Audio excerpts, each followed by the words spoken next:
jaga kesehatan. Injil Matius pasal 9 ayat 22 sampai 30. Kemudian dibawalah kepada Yesus seorang yang kerasukan setan. Orang itu buta dan bisu. Lalu Yesus menyembuhkannya sehingga si bisu itu berkata-kata dan melihat. Maka takjublah sekalian orang banyak itu, katanya, "Ya, ini agaknya anak Daud." Tetapi ketika orang Farisi mendengarnya, mereka berkata, "Dengan Beelzebul, penghulu setan, ia mengusir setan." Tetapi Yesus mengetahui pikiran mereka, lalu berkata kepada mereka, "Setiap kerajaan yang terpecah-pecah pasti binasa. Dan setiap kota atau rumah tangga yang terpecah-pecah tidak dapat bertahan. Demikianlah juga kalau iblis mengusir iblis, ia pun terbagi-bagi dan melawan dirinya sendiri. Bagaimanakah kerajaannya dapat bertahan? Jadi jika aku mengusir setan dengan kuasa Beelzebul, dengan kuasa siapakah pengikut-pengikutmu mengusirnya? Sebab itu merekalah yang akan menjadi hakimmu. Tetapi jika aku mengusir setan dengan kuasa Roh Allah, maka sesungguhnya kerajaan Allah sudah datang kepadamu."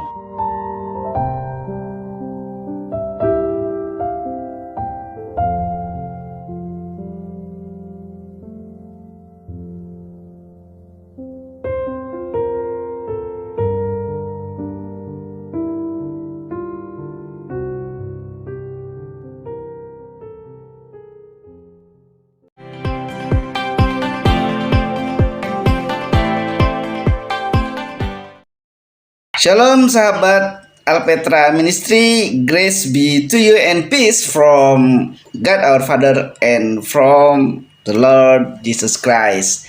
Salam cinta Tuhan, cinta keluarga, dan jaga kesehatan. Baik nih, tanpa basa-basi lagi, kita mau ngebahas sesuatu yang sangat viral dan juga menyeramkan kalau menurut saya ya.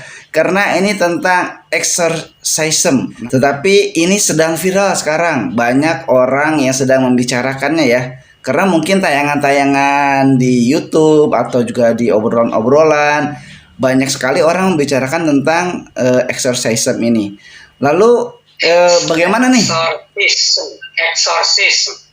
Exorcism. Kita kalau gitu langsung nanya aja sama Om Yan. Shalom Om. Eksorsisme juga boleh, yang lebih gampang eksorsisme. Eksorsisme ya Om ya. Oh iya. Iya nih Om, kan di Alkitab juga banyak ya Om tentang kejadian-kejadian yang menggambarkan di mana Tuhan Yesus melakukan eksorsisme ini. Misalnya ketika Tuhan Yesus mengusir roh jahat di Gerasa, tapi juga ada setan, ada 7 setan Om di Maria Magdalena ini, ditulis di Markus 16 ayat 9. Ada setan yang bisa membisukan, mentulikan gitu. Terus juga ada anak bisu ayan, itu karena setan kata Tuhan. Tapi murid-muridnya kok ada yang nggak bisa gitu untuk mengusir setan itu. Nah Om, oke Om, kita langsung aja Om. Sebelum lebih jauh, apa sih Om maksudnya eksorsisme ini Om? Jadi yang dimaksud eksorsisme itu pengusiran roh-roh jahat yang merasuki manusia gitu, sehingga manusia itu seperti terbelenggu, dikuasai, jadi rohnya sendiri tidak berdaya gitu. Lalu jadi ya seperti orang kesurupan begitu. Oh iya. Jadi disurupi lah gitu. Tapi yang menyurup itu macam-macam kan menurut yang ada di dunia ini, juga yang seperti dijelaskan di dalam Alkitab. Jadi macam-macam roh jahat yang ada di dunia ini gitu. Tapi kepalanya ya cuma satu lah gitu, ya Lucifer atau iblis itu kepalanya. Iya Om. Lalu di bawah dia itu ya adalah kaki tangannya gitu. Terus ada lagi penguasa-penguasa wilayah, penguasa-penguasa negara-negara gitu. Ada juga penguasa-penguasa yang lebih kepada provinsi-provinsi, atau juga ada yang menguasai gunung-gunung, hutan-hutan dan sebagainya. Ya Om. Nah ini katanya ya Om, ini eksorsisme ini kalau di di dalam pengertian sepupu kita ya, saudara kita itu ini ruqyah ya Om. Sama nggak Om ya ini? Nah, jadi ya maksudnya sih sama untuk membebaskan ya, cuman kalau ruqyah itu artinya lebih luas. Jadi bukan hanya terhadap orang kesurupan, tapi juga orang yang kegangguan jiwa, ada juga yang penyakit jasmani, tapi di ruqyah, jadi disembuhkan. Jadi lebih luas arti ruqyah itu. Cuman ya seringkali dikaitkannya dengan membebaskan orang dari roh-roh itu, kesurupan itu. Oh iya Om. Nah Om, ngomong-ngomong kesurupan Om, apakah orang Kristen Om bisa nggak kesurupan gitu, terus kena santet, terus misalnya diganggu makhluk halus gitu, jadi memerlukan exorcism ya? Eksorsisme ini. Jadi orang Kristen itu kan banyak tingkatannya ya.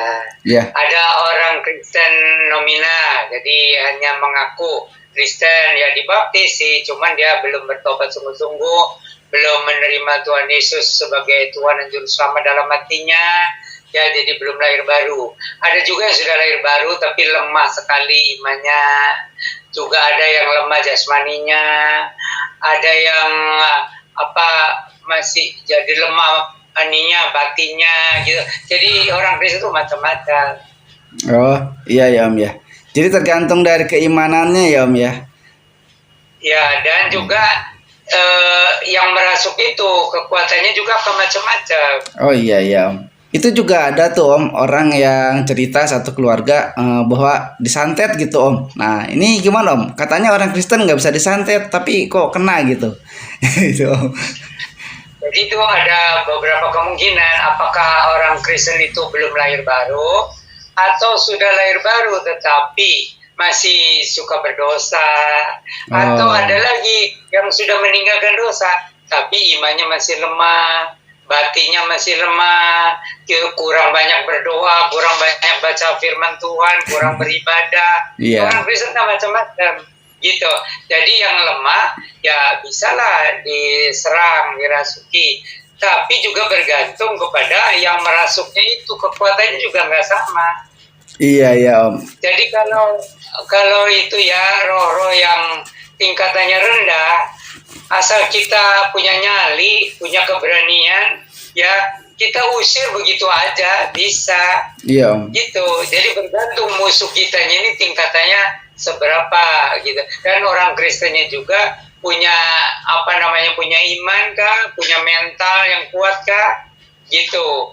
Punya kuasa yang cukup nggak di dalam kerohaniannya, artinya dia sudah disiplin baca firman, disiplin berdoa, disiplin pelayanan. Nah itu tingkatan orang Kristennya macam-macam, musuh yang tidak kelihatan juga macam-macam.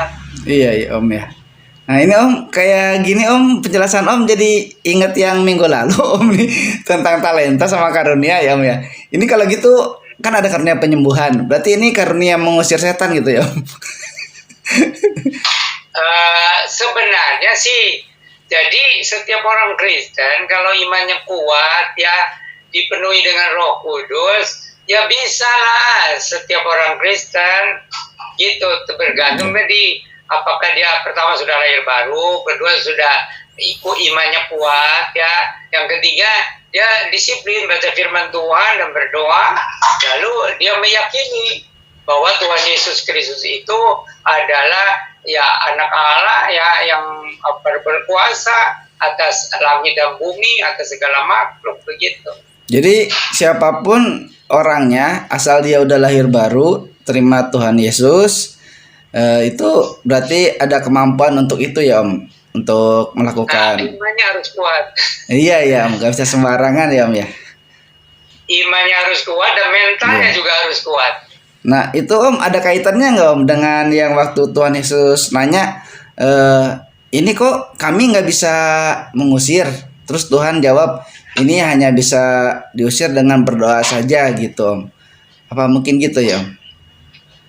Nah, ada yang itu jadi musuh-musuh yang merasuk itu tingkatannya nggak sama gitu. Jadi ada yang tingkatan rendah itu dibentak juga, diusir ya begitu aja kabur. Tapi ada yang lebih kuat, ada yang lebih tinggi gitu, ada yang tingkatannya begitu. Nah, kalau sudah berhadapan dengan yang kepalanya, ya itu mesti orang Kristen yang sudah gimana gitu ya, yang betul sudah dekat sama Tuhan Yesusnya, sudah disiplin baca Alkitabnya, sudah disiplin berdoa, tekun gitu. Jadi bergantung orang Kristennya dan bergantung musuhnya. Harus pakai ini juga ya Om, perlengkapan rohani itu ya Om, ketopong keselamatan, pedang roh. Ya, betul di Efesus pasal 6 itu ya. Iya Om, harus itu ya Om ya, harus mempersiapkan itu gitu Om. Betul. Iya. Nah terus kan juga ada yang ini Om, ada yang baru-baru ini nih di YouTube juga ada seorang pendeta nih gitu. Jadi dia juga melayani di bidang ini Om, eksorsisme ini gitu, sampai dia membakar jimat-jimat, terus juga mengusir setan. Itu gimana Om? Apa kita bisa kalah juga ya Om? Ya, jadi kalau kita melakukan pelayanan eksorsisme itu ya, berarti kan kita sudah betul-betul terang-terangan mau berperang dengan mereka. Nah itu mereka itu nanti menunggu kelemahan kita. Jadi kalau tidak terpanggil untuk pelayanan itu, kita fokus pemberitaan Injil, pembinaan, itu meneguhkan iman, yang biasa-biasa aja. Kalau tidak terpanggil untuk pelayanan itu, meskipun kita juga diberi kuasa, cuma kita jangan ingin menyombongkan diri. Nah itu sudah menyombongkan diri. Iya, Om. Saya kan bisa juga tuh seperti dia. Nah itu sudah motivasinya sudah salah. Biar kita masing-masing mempertanggungjawabkan pelayanan yang Tuhan berikan kepada kita. Apakah itu 1 talenta, apa 2 talenta, apa 5 talenta. Biar pelayanan kecil sekalipun Tuhan mau kita ini setia di dalam pelayanan. Nah Om, kalau misalnya kita lagi melayani gitu terus tiba-tiba ada jemaat yang membutuhkan, entah ada yang kesurupan atau minta pengusiran gitu, itu gimana Om? Nah itu sih terpaksa, kita tidak usah minta hamba Tuhan yang lain yang punya karunia begitu. Itu mah berarti Tuhan kasih kesempatan kepada kita. Nah sekarang ada pelayanan baru nih untuk kamu. Ayo kuatkan imanmu, kuatkan mentalmu, pakai namaku, dalam nama Tuhan Yesus Kristus, gitu kan? Iya Om. Gitu. Iya Om. Jadi jangan lari dari tantangan. Takut jangan-jangan Om hamba Tuhan ya. Nah itu kalau takut jadi akhirnya mempermalukan. Iya Om. Nanti tolong panggilkan ada hamba Tuhan yang karunianya khusus. Padahal Tuhan kasih kesempatan. Di situ dia akan membuktikan bahwa rupanya Tuhan punya rencana sebenarnya sama dia. Iya. Gitu. Iya tapi ada yang gitu kan Om, ada yang, saya nggak bisa nih katanya. Ini bukan karunia saya nih.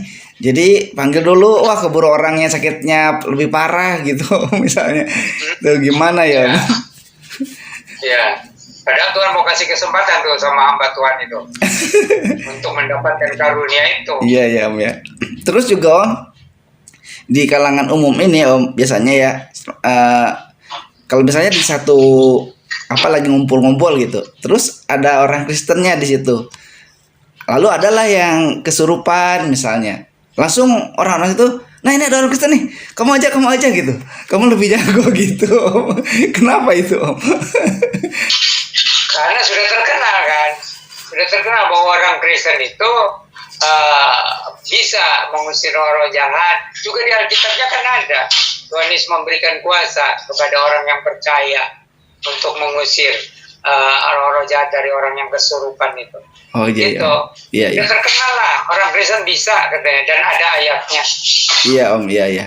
Itu ada yang kesurupan misalnya nih, terus ada yang bawa Alkitab gitu. Udah Alkitab aja taruh di badannya, nanti setannya juga pergi katanya.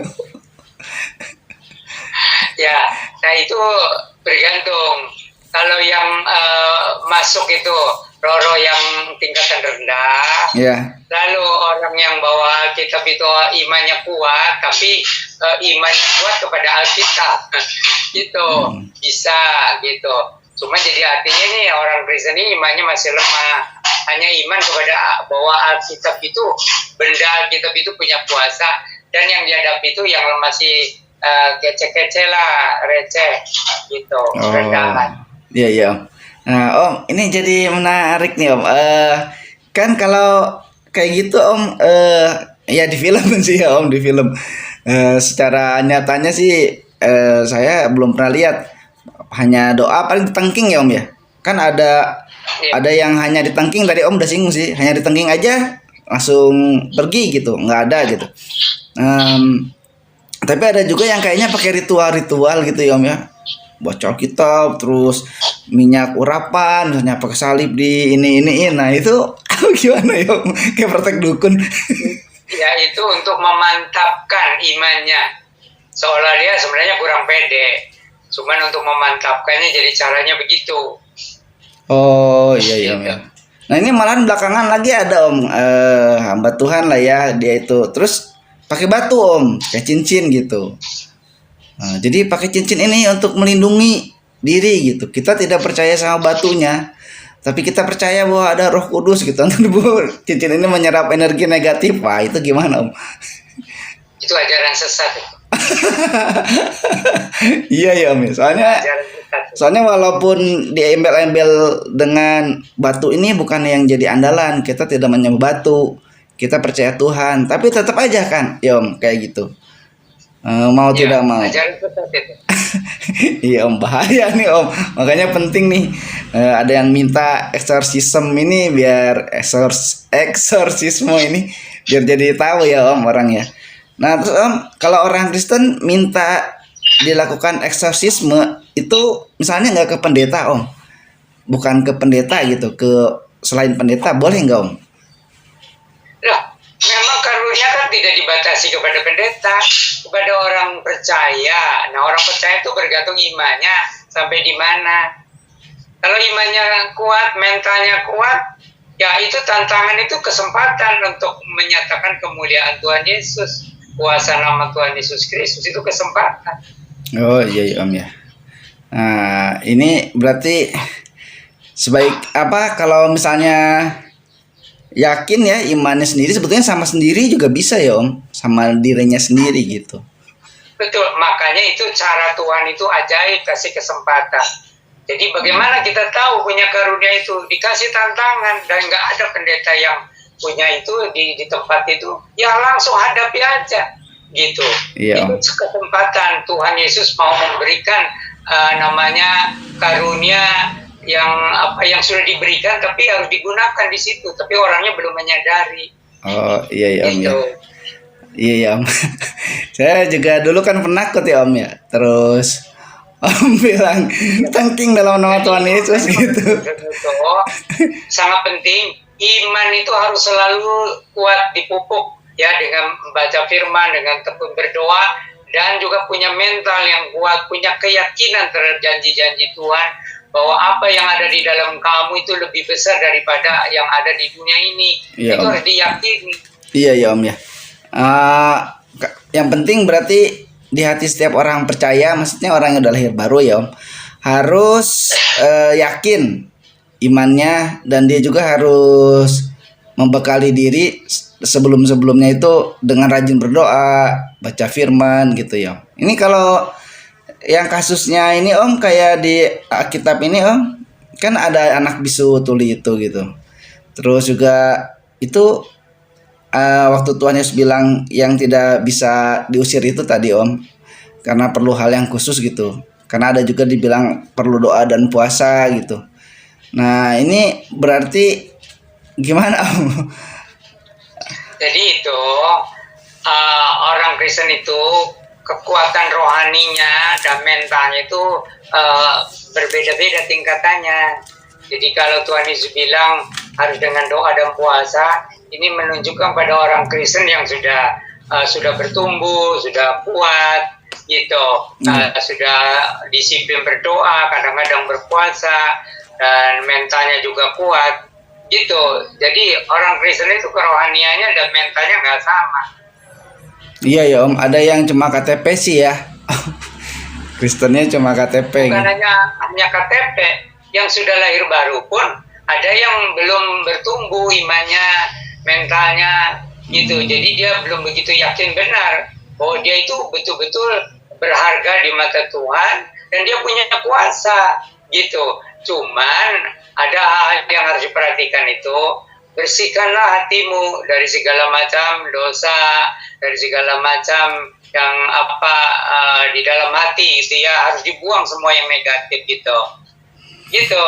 Jadi justru kalau masih ada menyimpan hal yang negatif di dalam hatinya, itu jadi nanti menjadi kesempatan untuk ya kita dipermalukan. Jadi kalau orang terpanggil atau diberikan kesempatan pelayanan menghadapi roh-roh jahat ini, harus selalu menjaga hatinya suci, baik oleh darah Yesus, oleh firman Tuhan, oleh kuasa Roh Kudus, gitu. Jadi bukan orang Kristen yang masih setengah-setengah atau yang masih suka leor-leor gitu ya. Jadi kurang mantep lah gitu. Ya sebab memang itu kalau sudah dikasih pelayanan ini akan dicari kelemahannya dari pihak musuh itu. Oh iya Om ya. Kelemahannya ya soal dosa itulah. Oh iya Om ya. Bisa dijatuhkan ya Om. Jadi tidak hanya secara kasat mata, juga secara terlihat ya bisa dicari ya kelemahannya Om. Iya kan, ada orang Kristen ya. Jadi dia waktu itu berani mengusir dan berhasil. Tetapi dia lengah untuk selalu menyucikan hatinya sesuai dengan firman Tuhan ya, dan menjalin hubungan yang mesra dengan Tuhan Yesus gitu ya. Jadi ada yang lupa karena saya sudah bagus kerohanian saya. Padahal harus setiap hari kita jaga hati kita itu dengan firman Tuhan, dengan kuasa Roh Kudus, dengan ketaatan dan sebagainya. Iya ya Om ya. Karena kalau nggak gitu nanti perlengkapan rohaninya ada yang kurang ya Om. Ada yang tanggal. Bukan gitu. itu saja, nanti kita jadi sombong. Oh iya ya Om. Iya itu padahal itunya iblis ya Om ya. Sombong itu ya. Iya. Iya Om betul. Wah saya udah bisa ngusir nih. Tuh sombong gitu. Hebat, lebih hebat, lebih tinggi dari orang Kristen lain gitu ya. Udah ada itu jatuh. Gitu. Iya yang bisa jatuh ya kayak gitu karena iya secara nggak sadar pasti ada ini kan Om, bangga gitu, sombong gitu ya Om ya. Padahal ini saya jadinya jadi agak ini juga Om, karena saya suka ngomong saya nggak takut, saya ada keris gitu Om, saya bawa keris nih gitu, bawa Kristus maksudnya Om. Jadi kita harus ingat tuh perkataan Tuhan Yesus ya, kamu jangan bangga karena kamu bisa mengusir setan-setan atau roh-roh jahat, tapi kamu harus bangga karena namamu sudah tertulis di sorga. Artinya kita betul-betul sudah terima Tuhan, dia sudah bertobat, jadi nama kita sudah tertulis di sorga. Dan itu kalau sudah nama kita tertulis di sorga, itu tidak ada yang bisa menghapus. Oh iya Om ya, betul ya Om. Yang penting kan itu ya Om ya sebetulnya daripada hal yang lain. Cuma kalau dalam hal ini dalam hal tertentu yang khusus mungkin harus orang yang memang khusus sudah dipersiapkan Tuhan. Tapi kalaupun enggak, ya kita harus memperlihatkan iman kita gitu ya. Jadi begini, Tuhan akan memberitahu kepada kita karunia apa yang ada pada kita itu melalui tantangan-tantangan. Jadi bukan kita yang cari tantangan. Gitu ya. Jadi Tuhan akan tempatkan kita di tempat yang Tuhan sudah siapkan kita. Iya. Gitu. Meskipun mungkin kita tidak menyadari, tapi kita kan sudah disiplin baca firman, disiplin berdoa, disiplin untuk siap memberitakan Injil. Nah itu otomatis nanti Tuhan kasih nyata itu penyertaannya. Oh iya. Kesetiaan. Oke Om. Iya jelas Om. Nah ini berkaitan dengan eksorsisme ini Om. Ada juga yang ngajarin ini loh, ayat-ayat mengusir setan katanya. Misalnya nih Om, misalnya kelas saya ya ke remaja gitu. Kenapa takut kamu? Kan ada 1 Yohanes 4 ayat 4. Roh yang ada dalam diri kamu lebih besar, misalnya itu kan gitu. Tapi ternyata ayat itu dipakai oleh oknum tertentu gitu ya Om ya. Ayat pengusir setan katanya dari Matius 10 ayat 1 lah, ada dari Yohanes 4 ayat 7 lah gitu. Itu gimana? Kalau orangnya yakin kepada Tuhan Yesus Kristus ya, dan bahwa darah Tuhan Yesus sudah menebus dia, itu ayat-ayat itu untuk penguatan nggak apa-apa. Kan orang kan kadang-kadang memerlukan penguatan, nggak apa-apa. Hanya untuk menguatkan kan, untuk meyakinkan gitu. Biasanya kalau saya berbagi sama sama siapapun gitu yang ketemu, terus dia, nah kemarin juga waktu ngobrolin tentang eksorsisme ini di dalam surat 1 Yohanes 4 ayat 4, karena saya hafalnya ini, saya omong sama dia. Jadi saya jelasin bahwa roh yang ada dalam diri Bapak itu lebih besar, Pak. Jadi nggak usah takut sama yang ada di pohon randu lah, yang ada di inilah, di itu, nggak usah takut, Pak. Saya bilang. Terus tengking aja, Pak. Usir dalam nama Yesus, darah Yesus gitu, Om. Jadi saya kayak so tahu nih, Om. Jadi prinsipnya begitu. Iya, Om ya. Tapi harus pelihara setiap harinya tuh, jangan lupa dan disiplin baca firman dan berdoa. Iya, Om. Nah kan pekerjaan saya juga kan memang karena kalau malam kan keliling ya, Om ya. Keliling. Kebetulan tempat yang saya kelilingi itu berbeda dengan RT lain gitu. Tempat yang saya itu sangat luas sekali. Luas sekali dan ada titik-titik tertentu yang dianggap begitulah. Terus mereka nanya gitu. Selama ini gimana? Nggak gimana-gimana. Saya keliling-keliling aja gitu. Biasa-biasa aja gitu. Bagus, itu jadi satu kesaksian. Kalau orang Kristen yang betul-betul ada Tuhan Yesus di hatinya, ya memang harus begitu. Jadi saksi Tuhan di mana aja. Termasuk waktu ngeronda itu, masa jangan ngeranda aja. Iya, Om. Ya jadi mungkin itu sebabnya ya jadi awet gitu. Enggak lah, Om ya. Itu karena semua karena Tuhan Yesus aja yang pakai, yang percayain gitu. Karena sekalipun saya minta sama orang itu nggak dikasih untuk berhenti gitu, nggak bisa, ya udah berarti Tuhan yang percayain ini gitu, Om. Sampai Tuhan anggap ini udah cukup. Oke, Om, kita lanjutin. Ini jadi curhat ya. Nah, Om, gimana dengan di Katolik juga, Om ya? Berkenaan dengan ayat-ayat ini, Om. Nah, mereka juga sepertinya gitu. Saya lihat di beberapa YouTube para pastor yang melakukan eksorsisme ini, mereka membuka bukan dari Alkitab lah, seperti ada buku khusus gitu, Om, untuk mengusir setan ini, Om. Selain bawa kemenyan, salib gitu, Om. Nah ini berkenaan dengan ayat-ayat ini, kalau di Perjanjian Lama sendiri gimana, Om? Sebetulnya ada nggak ya, Om, tentang eksorsisme ini? Karena kan cuma menonjolkan tentang Tuhan Yesus mengusir setan gitu. Iya, yang jelas ini memang di Perjanjian Baru ya, gitu. Nah, lalu itu yang nggak boleh itu yang pakai kemenyan, gitu. Nah kalau soal ini pegang salib itu ya, kalau memang beriman sungguh-sungguh pada penebusan ya nggak apa-apa. Tapi kalau menganggap bahwa salib itu sebagai jimat ya sudah salah, gitu. Tapi di situ ada soal iman dan mental, gitu. Jadi asal jangan salah di dalam pemahamannya aja. Gitu. Jadi kuasanya ya ada di dalam nama Tuhan Yesus Kristus, di dalam penebusan dosa oleh darah Tuhan Yesus, gitu, di dalam kuasa firman Tuhan, dan di dalam iman yang hatinya sudah diisi oleh Tuhan Yesus Kristus sendiri. Itu prinsip-prinsip dasarnya. Ya, Om. Terus kalau yang tadi, Om, di Perjanjian Lama sendiri gimana, Om? Ada nggak ya, Om, tentang ini, Om? Nggak jelas sih kalau di Perjanjian Lama itu. Jadi ada siapa yang contohnya itu? Apakah Samuel atau siapa? Itu di sana nggak jelas. Cuman ya jadi kita pakai Perjanjian Baru aja lah. Gitu. Oh iya, Om. Karena di Perjanjian Lama tidak jelas. Ya, Om. Karena kan misalnya ada yang bilang waktu Daud misalnya gitu kayak kerasukan. Tapi kan sebetulnya nggak kerasukan ya, Om ya. Nggak kerasukan. Oh iya, di itu ada peristiwa Saul ya. Iya. Saul yang suka kerasukan itu gara-gara hatinya yang sombong itu. Iya. Hatinya penuh iri hati itu Saul itu. Jadi kerasukan. Nah terus Daud dengan memuji Tuhan. Iya. Jadi memang ada kuasa dalam puji-pujian. Ada kuasa dalam puji-pujian. Apalagi Daud tuh seorang yang mencintai Tuhan sungguh-sungguh. Maka nyanyian-nyanyiannya, puji-pujiannya, musiknya itu bisa mengusir kuasa kegelapan juga.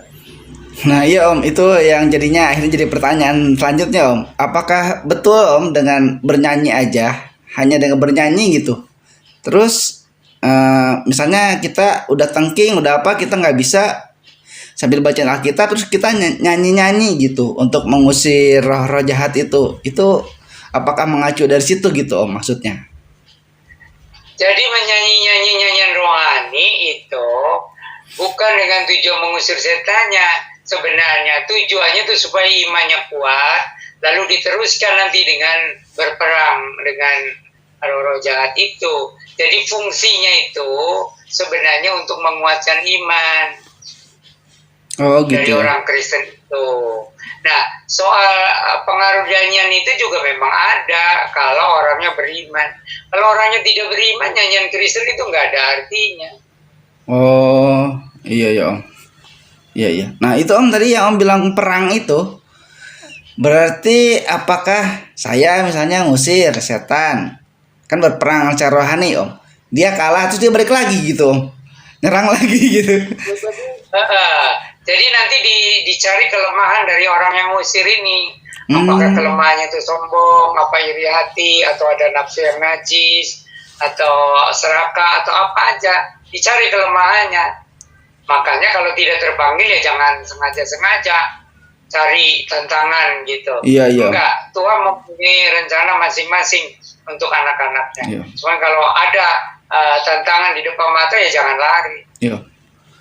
Itu terus juga Om ada yang kan kalau ada serangan fisik itu ya Om dalam peperangan rohani itu, terus misalnya pendetanya jadi ada bisul misalnya atau jadi apa gitu, itu karena katanya di dalam peristiwa waktu ada yang anak kecil bisu itu Om sampai ayan itu, kan Tuhan bilang gitu, ini karena pekerjaan si iblis kan, jadi anak ini bisu. Apakah seperti itu berarti juga Om? Ya, jadi itulah kerjaan roh-roh jahat itu macam-macam. Jadi ada yang membuat tuli, jadi berarti gendangnya itu diisi sama roh jahat itu. Mungkin enak kali nyumput di situ, atau bisu katanya ya. Yeah. Itu mengunci apanya gitu ya, urat apanya. Ya bisa aja. Itu kan pokoknya membingungkan manusia, menyesatkan manusia, gitu. Iya Om. Nah terus kalau sampai ada yang kayak guling-guling, muntah-muntah gitu, itu mungkin karena bisa jadi Om ya, karena yang yang dikerasukan di gerasa juga anak itu gitu. Fenomenanya berarti mereka bisa menyakiti dong Om kalau gitu. Kan katanya selama ini nggak mungkin bisa menyakiti gitu. Betul, jadi bisa menyakiti tapi dengan cara begitu. Apakah guling-guling, apakah lompat ke air, lompat ke api, Iya. atau yang tadi itu ya penyakit di telinganya, atau jadi bisu, itu macam-macam. Makanya orang Kristen itu harus rajin mengabarkan Injil, dan orang yang terima Tuhan Yesus dikuatkan imannya, lalu itu pekerjaan jadi lebih mudah untuk menghadapi musuh-musuh yang tidak kelihatan itu, bukan dengan mencari tantangan, tapi rajin mengabarkan Injil dan memuridkan. Ya Om, betul. Ya betul Om. Terus apa kalau ini Om, ini sebelum pertanyaan terakhir nih Om. Ini kan waktu Tuhan Yesus di hadapan orang Farisi ini di dalam Matius 12 ayat 22 sampai 30 ini juga ada dibilang kamu mengusir, Tuhan bilang nggak mungkin iblis mengusir dengan iblis gitu ya Om. Ya kan? Berarti ada ya Om orang-orang oknum lah gitu yang mengusir dengan kekuatan iblis juga berarti. Bukan. Itu mereka itu jadi melatih kekuatan batinnya dengan puasa, dengan apa ya, itu jadi dengan kekuatan batinnya, bukan dengan kekuatan iblis lagi, karena iblis kan tidak bisa mengusir iblis. Iya, Gitu. Kalau misalnya saling tukar bisa aja tukar jadinya, tapi jadi itu orang itu ada yang karena rajin berpuasa jadi mentalnya itu kuat melawan roh-roh jahat itu, tapi ada tingkatan tertentu nggak bisa. Kan waktu kecuali orang Kristen nih. Kalau orang Kristen ya sudah lahir baru, ada Roh Kudus dan dia rajin berdoa, berpuasa, nah itu bisa kemungkinannya bisa lebih besar lagi. Gitu. Ya Om, itu kan di Alkitab kan ada misalnya juru tenung. Kenapa orang Farisi bilang Beelzebul itu? Mungkin karena di zaman itu sudah ada juru tenung, Om. Jadi mereka pikir Ya, ini gitu. itu mereka salah paham, seolah-olah dengan kuasa Beelzebul atau kuasa roh jahat mengusir roh jahat, padahal bukan begitu. Iya. Jadi itu mereka melatih diri gitu sampai kuat mentalnya gitu, apalagi orang beragama gitu, lalu berani gitu. Tapi itu hanya tingkatan tertentu aja, lebih dari itu ya nggak bisa gitu. Sama dengan orang Kristen pun, kalau sudah lahir baru ada Roh Kudus di dalam hatinya, bisa dilatih lebih itu lagi. Cuma kan sesuai dengan rencana Tuhan aja. Jadi jangan sendiri mau berperang ke arah situ. Iya, ya. Ini orang Paris ini emang suka bikin hoak ya, Om. Main fitnah aja ya. Bukan memfitnah, tapi jadi ketidaktahuan mereka. Oh iya. Lalu menyimpulkan sendiri. Kan banyak orang yang menyimpulkan diri sendiri padahal tidak sesuai dengan kenyataan. Iya ya, banyak yang gitu ya, Om. Berasumsi katanya. Oke, Om. Nah ini yang terakhir nih, Om. Jadi bagi umat Kristen ya, Om, sebetulnya tujuan eksorsisme itu bagaimana, Om? Dan apa masukan dari Om untuk orang-orang Kristen agar kuat dalam iman? Ya, jadi itu eksorsisme mengusir roh-roh jahat yang merasuk ya pada orang-orang yang lemah mentalnya atau yang lemah imannya gitu ya. Jadi orang yang mengusir roh-roh jahat itu pertama-tama harus yakin bahwa dia sudah bertobat dan terima Tuhan Yesus di dalam hatinya, berarti ada Roh Kudus di dalam hatinya. Lalu dia sudah mendisiplinkan diri baca firman Tuhan, berdoa, dan dia ada satu keyakinan bahwa apa yang ada di dalam dirinya itu lebih besar daripada ada yang di dalam dunia. Dan motivasinya juga untuk kemuliaan Tuhan, bukan untuk kemuliaan diri sendiri. Jadi kita pelayanan kepada hal ini pun harus Tuhan yang mengatur, Tuhan yang merencanakan. Kalau tidak jangan cari-cari itu. Itu biarlah masing-masing melayani sesuai dengan karunia yang Tuhan berikan, sesuai dengan rencana Tuhan, dan berjalan bersama Tuhan. Jadi bukan sendiri-sendiri maunya begini, maunya begitu. Saya mau jadi apa, saya mau jadi apa. Nggak boleh begitu. Berdoa supaya kita masuk ke dalam rencana Tuhan yang terindah. Dan yang paling utama itu menyelamatkan manusia dengan Injil keselamatan. Oh, Tuhan Yesus sudah berkorban di kayu salib menebus dosa manusia. Tuhan Yesus sudah bangkit dari antara orang mati karena Dia adalah Tuhan. Bukan sekedar bangkit, tapi Dia menerima segala kuasa di sorga dan di bumi. Nah, itu yang kita beritakan, dan supaya orang mempercayai dengan yakin bahwa Tuhan Yesus Kristus itulah yang sudah diberikan kuasa baik di dunia baik di sorga. Itu di dalam nama Tuhan Yesus Kristus ada kuasa yang luar biasa. Dia harus yakin, terima Tuhan Yesus, kuatkan iman dengan disiplin baca firman dan berdoa. Dan taat, tentu saja harus taat. Ya, Om, betul. Sebentar lagi Tuhan Yesus datang. Kalau kita tidak semakin dekat sama Tuhan, dan sudah banyak penggenapan ya, Om ya. Jadi kita harus siap-siap Tuhan Yesus datang. Ya. Ini berita tentang Tuhan Yesus segera datang kembali ini harus sering dikumandangkan, karena masih banyak orang yang tidak percaya bahwa Tuhan Yesus segera datang kembali. Banyak. Jadi kita jangan bosan-bosan untuk mengumandangkan, memberitakan bahwa Tuhan Yesus Sang Mesias itu segera datang kembali. Iya, Om. Dalam kemuliaan. Iya, Om. Terima kasih Om atas penjelasannya hari ini tentang eksorsisme. Mudah-mudahan para sahabat Alpetra Ministry bisa memahami ya, walaupun singkat. Kalau misalnya ada pertanyaan lebih jauh tentang eksorsisme ini, sahabat Alpetra silahkan tulis di kolom komentar. Nanti akan dijawab oleh saya atau oleh Om Yan. Jadi sekali lagi ini sangat luar biasa, kita mendapatkan wawasan yang menguatkan iman kita. Dan sampai di sini dulu. Terima kasih Om atas penjelasannya. Salam cinta Tuhan, cinta keluarga, dan jaga kesehatan. Terima kasih sudah menonton tayangan kami. Jangan lupa untuk subscribe di channel Alpetra Ministry.